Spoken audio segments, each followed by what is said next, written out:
Hey guys, Alex from 7th Hour Films back again with Demon Slayer. Last time around we had Awful Villain, where, the multiple demon bros fusion had into one, but not into the original body. It's a whole thing. But anyway, they fusion had into a new demon, and it was like, oh, you're trying to attack this poor defenseless creature. You must be, evil and wicked. And it's like, dude, you're a demon. You can't really talk about that, man. And then Tokito was saved by Kotetsu. I have it written down from last episode.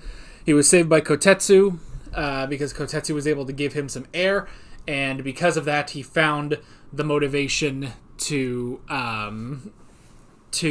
break through, which was pretty cool. So yeah. And now he also remembered, he remembered his father. So, yeah. In the most anime moment of all time, he just remembered someone from his past. So, but that's part of his character, is he doesn't remember things. So, yeah. Anywho, like always, the reaction is down in the description and the pinned comment for your viewing pleasure. So let's go ahead and jump right into this episode of Demon Slayer. Here we go.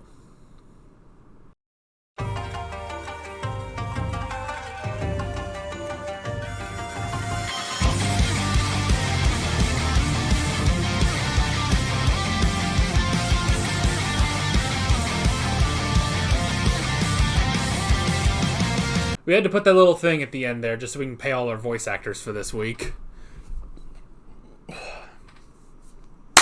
Alrighty. Muichiro's origin. That was interesting. That was interesting. You know, I don't know. I'm a little torn on his brother. Because it's like, yeah, obviously he clearly had his own trauma he was dealing with. Well, technically it was the same trauma, just he was dealing with it in a different way than Muichiro was. But at the same time, it's like, man, I don't know. But he was a kid. He was dealing with trauma in a very different way from Muichiro. So you can't really hate on him for that. And I don't know. Now, the whole thing of, like, oh, I had to be hard on you because reasons is like, I don't know about that, but oh, well. But it worked out. It all worked out. It's interesting. I feel like one of the biggest takeaways from this is the mark, honestly. The mark on Muichiro's face, which, we've had previously that the mark that Tanjiro gains when he uses Hinokami Kagura, not even when he uses Hinokami Kagura, but just when he goes into full sun-breathing mode, it's the mark of the sun-breathers, and it's something that he gains, basically. And we've talked about, that Tanjiro technically isn't one of the chosen ones. He's not really a chosen one, but he has worked his way to it, We talked about that in the Entertainment District arc, where, they basically say that sun breathers are born with that specific mark, but Tanjiro wasn't. He just had a mark, and that became... But maybe that's it, is that, maybe now we learn that sun breathers, or from what they said in the backstory, it sounded like first breathers is what little Muichiro said. But yeah, I don't know.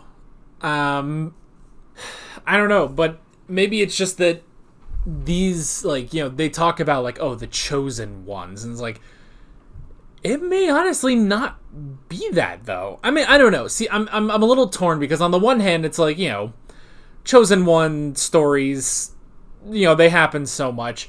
But there's a part of me that's like, man, I kind of don't want it to be a chosen one story, But at the very least, it's less like a chosen one. Like, it's like, oh, Tanjiro is just the savior, and it seems to be chosen ones, plural, And I like that idea, you know? So now we have not just Tanjiro, and technically, I mean, you could easily throw in Nezuko to that as well, just because Nezuko is a demon that is, different, broken away from Muzan Kibutsuji, basically.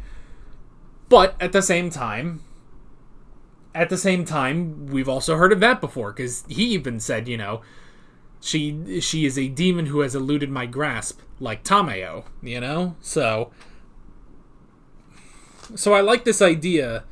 And honestly, again, like, even with Muichiro, I think you could very easily argue that, no, he's not a chosen one, but he had the motivation, he had the drive, he became this chosen one, Like, through everything, he had the determination from his, his family, his backstory and everything, the sacrifice that Kotetsu made, his determination to save the swordsmiths, that he became that, not that he was specifically a chosen one. And I like that idea, honestly.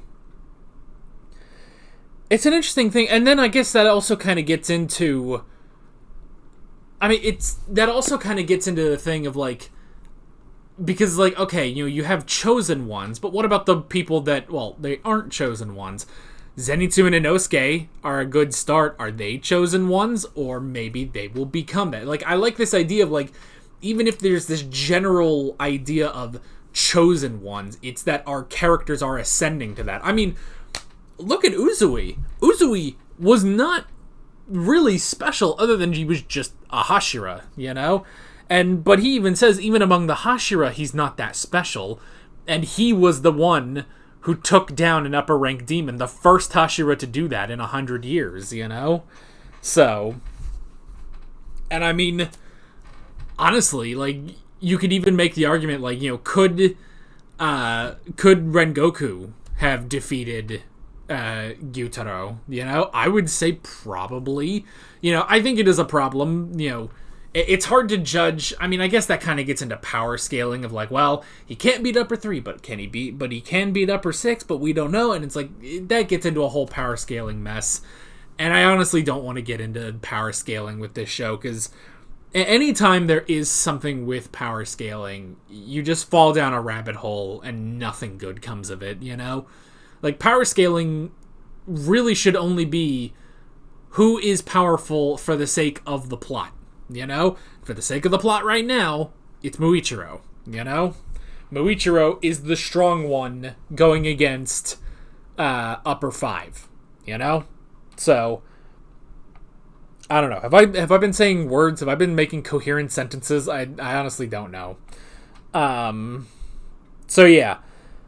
But still, that was interesting. I like that idea. And I guess you could honestly, because, like, I don't know.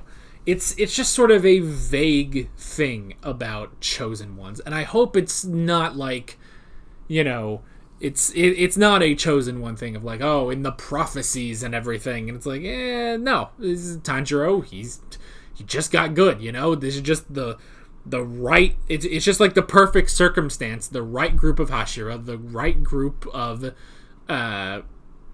lower ranks, I guess, demon slayers, Tanjiro, Zenitsu, Inosuke, Nezuko, Kanao, Genya, like, all of them, like, it's just a perfect storm, and through the determination that they will be able to defeat Muzan Kibutsuji in the end, But yeah, but the brother, I mean, it's an interesting backstory, that, he had a brother, a twin brother, who was very different from him, and he even thinks, once he got amnesia, that he started to act like his brother,